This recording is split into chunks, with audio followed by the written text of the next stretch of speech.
Hi guys, welcome back. ఈ వీడియోలో lead code 2185 అయితే ఏ విధంగా సాల్వ్ చేయాలో ఎక్స్ప్లెయిన్ చేస్తాను. సో ఈ ప్రాబ్లం పేరు వచ్చేసి counting words with a given prefix. Okay, ఇప్పుడు ప్రాబ్లంలోకి వచ్చేస్తే ఇక్కడ మనకి వర్డ్స్ అనే అర్రే అయితే ఇస్తారనమాట.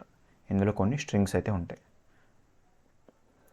దీంతోపాటు మనకి PREF అనే ఇంకో స్ట్రింగ్ ఇస్తారు, ప్రిఫ్ అనే స్ట్రింగ్. ఇప్పుడు మనం ఏం చేయాలంటే ఈ వర్డ్స్ అరేలో ఎన్ని నెంబర్ ఆఫ్ స్ట్రింగ్స్ అయితే ఈ ప్రిఫ్ అనే స్ట్రింగ్ని ప్రిఫిక్స్ కింద పెట్టుకున్నాయో మనం కౌంట్ చేయాలి. So let's take an example. Let's ఏ ఈ వర్డ్స్ అనే అరేలో నాకు ఈ స్ట్రింగ్స్ అయితే ఇచ్చారనుకుందాం. And bat, analog, car. దీంతోపాటు ఈ ప్రీఫిక్స్ స్ట్రింగ్ అయితే ఇస్తారు కదా.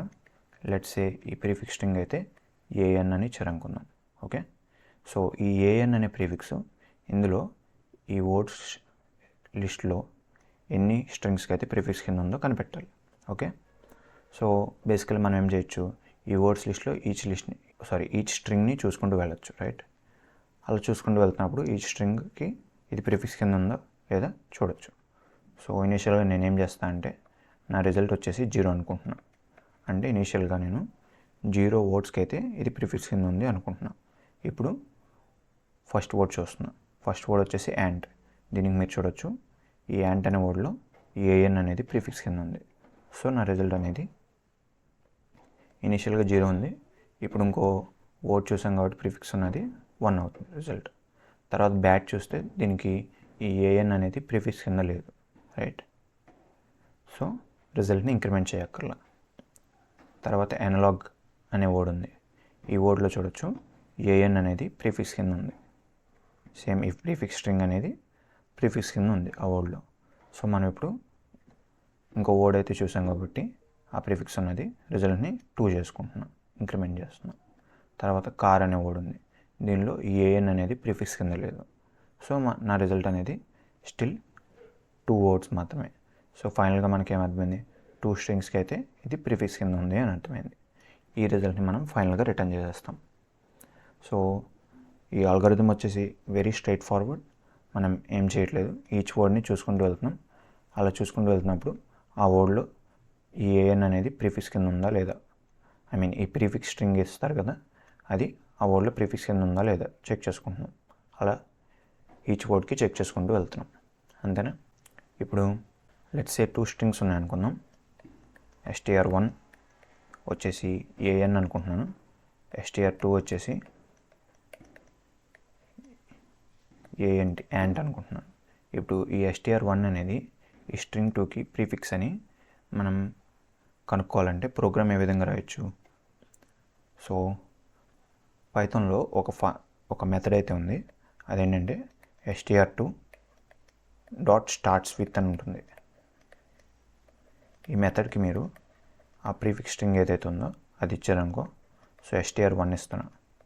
ఇప్పుడు ఇది ఏం చేస్తుందంటే ఈ str1 అనేది strకి 2కి ప్రిఫిక్స్ కింద ఉంటే ట్రూ రిటర్న్ చేస్తుంది, లేదు అంటే ఫాల్స్ రిటర్న్ చేస్తుంది.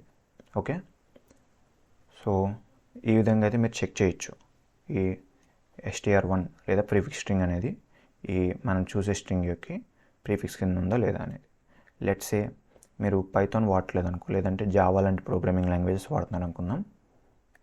ఓకే, అందులో యూజువల్లీ ఇలాంటి మెథడ్స్ అనేవి అంత ఈజీగా ఉండవు. లేదు మీరు మేబీ ఏమైనా ఇంటర్వ్యూలో ఉన్నారు, అప్పుడు ఓన్గా రాయమన్నారు అనుకో, ఈ ఫంక్షన్ అనేది ఏ విధంగా రాస్తారు, ఈ లాజిక్ కూడా కోడ్ ఓన్గా రాయమంటే ఏ విధంగా రాయొచ్చు. సో ఈ స్ట్రింగ్ 1 యాన్ అని ఉంది, స్ట్రింగ్ 2 యాంట్ అని ఉంది. మనం ఏం చేయొచ్చు, ఫస్ట్ ఈ స్ట్రింగ్ 1లో ఎన్ని క్యారెక్టర్స్ ఉన్నాయి, 2 క్యారెక్టర్స్ అయితే ఉన్నాయి. రైట్, సో స్ట్రింగ్ 2లో ఫస్ట్ 2 క్యారెక్టర్స్ తీసుకుంటాం. రైట్, సో ఫస్ట్ 2 క్యారెక్టర్స్ ఉన్న సబ్స్ట్రింగ్ తీసుకుంటాం. ఆ తర్వాత ఈ సబ్స్ట్రింగ్ అనేది ఈ ప్రీఫిక్స్కి ఈక్వలా కాదా అని చెక్ చేస్తే సరిపోతుంది. ఈ విధంగా అయితే మనం ఒక ప్రీఫిక్స్ ఉందా లేదా చెక్ చేయొచ్చు ఒక స్ట్రింగ్లో. రైట్, సో ఈ 2 క్యారెక్టర్స్ ఈక్వల్ కాబట్టి ట్రూ అవుతుంది, లేదంటే ఫాల్స్ అవుతుంది. రైట్,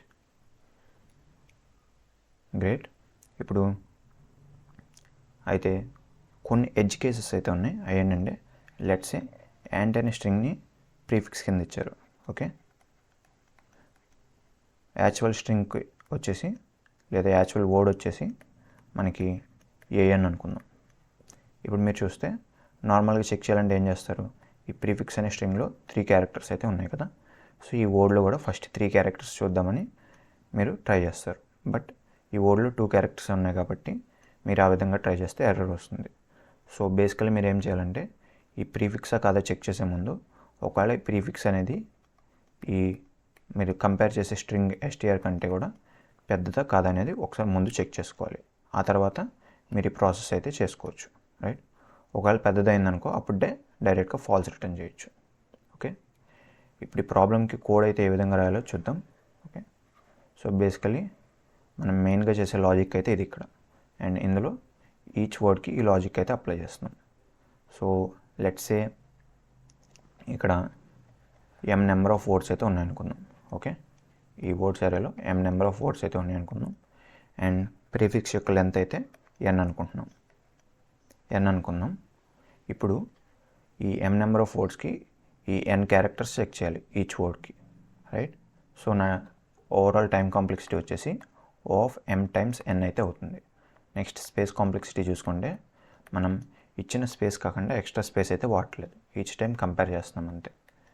సో O ఆఫ్ 1 అయితే అవుతుంది స్పేస్ కాంప్లెక్సిటీ ఈ ఆల్గోరిథంకి. ఓకే, సో ఈ ఆల్గోరిథం అర్థమైంది కదా. ఇప్పుడు ఈ ప్రాబ్లమ్ని కోడ్ అయితే చేద్దాం. లీడ్ కోడ్లో ఈ ప్రాబ్లం అయితే ఓపెన్ చేశాను. అండ్ ఓకే, లీడ్ కోడ్లో ఈ ప్రాబ్లం అయితే ఓపెన్ చేశాను. అండ్ మీరు ఇక్కడ చూడొచ్చు ఆల్రెడీ నేను ఫస్ట్ చెప్పిన అప్రోచ్కి అయితే కోడ్ ఆల్రెడీ రాసి ఉంచాను. ఇక్కడ ఇనీషియల్గా రిజల్ట్ అనేది 0 అని పెట్టుకున్నాను, రైట్. ఆ తర్వాత ఈ వర్డ్స్ లిస్ట్లో ఉన్న ఈచ్ వర్డ్ని ఫర్ లూప్ ద్వారా చూసుకుంటూ వెళ్తున్నాను. ఒకవేళ ఆ వర్డ్ అనేది ఈ ప్రీఫిక్స్తో స్టార్ట్ అవుతుందా లేదా అని చెక్ చేస్తున్నా. దానికోసం ఈ వర్డ్ డాట్ స్టార్ట్స్ విత్ అనే మెథడ్ని తీసుకుంటున్నా. ఆ మెథడ్కి ఈ ప్రీఫిక్స్ అనేది ఇన్పుట్ కింద ఇస్తున్నా. ఒకవేళ స్టార్ట్ అవుతుంది అనుకోండి, ఈ ఫంక్షన్ ఈ మెథడ్ ట్రూ రిటర్న్ చేస్తుంది. అప్పుడు మనం రిజల్ట్ అనేది ఇంక్రిమెంట్ అవుతుంది. లేదు అంటే రిజల్ట్ అలాగే ఉంటుంది. సో ఫైనల్గా ఈ ఫర్ లూప్ అంతా అయిపోయేటప్పటికి రిజల్ట్లో ఎన్ని వర్డ్స్కి అయితే ప్రీఫిక్స్ ఉన్నాయో ఈ ప్రీఫిక్స్ అనేది ప్రీఫిక్స్ కింద ఉందో మనకి ఉంటుంది, రైట్. దాన్నే మనం రిటర్న్ చేస్తున్నాం. సబ్మిట్ చేసి చూద్దాం. సో ఇక్కడ మీరు చూడొచ్చు ఈ కోడ్ అయితే బాగానే రన్ అయింది.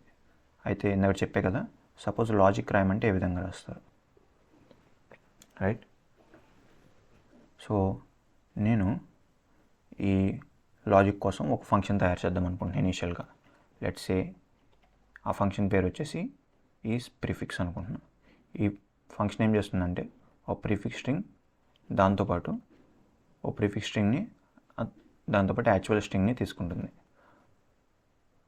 ఇది ఇప్పుడు ఏం చేయాలి, ఒకవేళ ఈ స్ట్రింగ్ ఎస్కి ఈ ప్రీఫిక్స్ స్ట్రింగ్ PRE అనేది ప్రీఫిక్స్ కింద ఉంటే ట్రూ రిటర్న్ చేయాలి, లేదంటే ఫాల్స్ రిటర్న్ చేయాలి.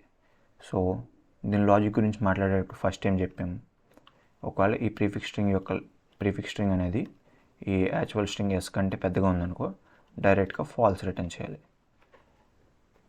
ఎందుకంటే ప్రీఫిక్స్ స్ట్రింగ్ పెద్దగా ఉంటే డెఫినెట్లీ ఈ స్ట్రింగ్ ఎస్కి అది ప్రీఫిక్స్ అయ్యే అవకాశమే లేదు అనుకో మనం ఏం చేయాలి, లెట్స్ సే ఈ ప్రీఫిక్స్ స్ట్రింగ్ యొక్క లెంత్ వచ్చేసి n అనుకుంటున్నాను. ఓకే, సో ఈ స్ట్రింగ్లో ఫస్ట్ 10 క్యారెక్టర్స్ తీసుకోవాలి.